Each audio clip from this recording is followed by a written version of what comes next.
लग्नाच्या पहिल्या रात्री तो नवरीच्या जवळ गेला आणि शारीरिक संबंध ठेवण्यासाठी कपडे काढले आणि असं भयंकर प्रकार.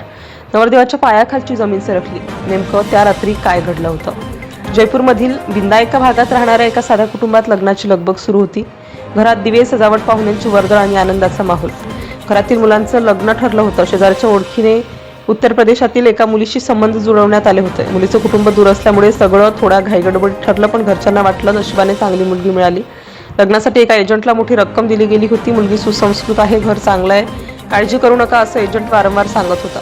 कुटुंबाने विश्वास ठेवला. लग्न मंदिरात साध्या पद्धतीने पार पडलं. वरमाला झाली, मंगलाष्टके झाली आणि सगळ्यांनी नवदाम्पत्याला आशीर्वाद दिले. घरी आल्यावर नव्या जोडप्याचं जोरदार स्वागत झालं. घरभर हसण्याचे आवाज, मिठाईचे ताट, फोटो, व्हिडिओ सगळं अगदी स्वप्नासारखं चाललं होतं. नवरी ही शांत, लाजरी आणि कमी बोलणारी वाटत होती. कुणालाही संशय येईल असं काहीच नव्हतं. पहिल्या दिवशी सगळेच थकले होते, त्यामुळे पहिली रात्र फारशी खात झाली नाही. उद्या आरामात बोलू असं म्हणत दोघे झोपले. घरच्यांनाही वाटलं सगळं सुरळीत आहे. दुसऱ्या दिवशी नवरी थोडी शांतच राहिली. घरातल्या स्त्रियांशी कमी बोलणं, फोनवर सतत कुणाशी तरी चॅट करणं काहींना थोडं विचित्र वाटलं, पण नवीन घर असल्यामुळे कुणी जास्त विचार केला नाही. आणि मग आली तिसरी रात्र, ज्या रात्रीने सगळं बदलून टाकलं. घरातले सगळे झोपले होते, वातावरण शांत होतं. नवरदेव हळूहळू नवरीच्या जवळ गेला. मनात अनेक स्वप्न, अपेक्षा आणि उत्सुकता.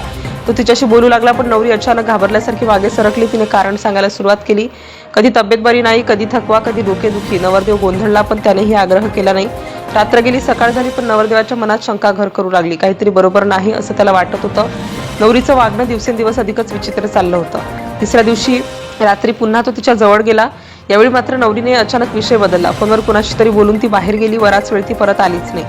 नवरदेवाला अस्वस्थ वाटू लागलं. तोही बाहेर गेला, पण नवरी दिसली नाही. घराच्या मागच्या बाजूला दरवाजा किंचित उघडा होता. त्याच्या मनात धडकी भरली. तो पुन्हा आत आला. खोलीत नजर फिरवली. कपाट उघडं होतं. बॅग गायब होती. काही दागिनेही दिसत नव्हते. त्यांचं हृदय जोरजोरात धडधडू लागलं. तो घाईघाईने घरच्यांना उठवायला गेला. सगळे घाबरून उठले. घरात शोधाशोध सुरू झाली, पण नवरी कुठेच सापडली नाही. काही वेळाने लक्षात आलं, घरातील रोख रक्कमही गायब होती. सगळ्यांच्या चेहऱ्यावर भीती पसरली. काहीतरी मोठा प्रकार घडला होता. नवरदेवाने लगेच एजंटला फोन केला, पण एजंटचा फोन बंद येत होता. पुन्हा प्रयत्न केला, पण काहीच उपयोग झाला नाही. घरातले लोक हादरले होते. हे काय झालं? घरात कोण होती ती? असे प्रश्न सगळ्यांच्या मनात घुमत होते. नवरदेवाला आता प्रत्येक गोष्ट आठवू लागली. तिचं शांत वागणं, फोनवर बोलणं, टाळाटाळ, सगळं काही संशयास्पद वाटू लागलं. पोलिसांना कळवण्यात आलं. पोलिसांनी चौकशी सुरू केली. लग्नाचे फोटो, नंबर, एजंटची माहिती सगळं गोळा करण्यात आलं. पोलिसांच्या चौकशीत एक धक्कादायक गोष्ट समोर आली की मुलीचं नावही खोटं होतं. तिची ओळख बनावट कागदपत्रांवर आधारित होती. नवरदेव आणि त्याचं कुटुंब पूर्णपणे हादरलं. विश्वास ठेवून त्यांनी लग्न केलं होतं, पण सगळं बनावट निघालं. पोलिसांनी सांगितलं की अशी टोळी अनेक ठिकाणी सक्रिय आहे. लग्नाच्या नावाखाली पैसे घेऊन फसवणूक केली जाते.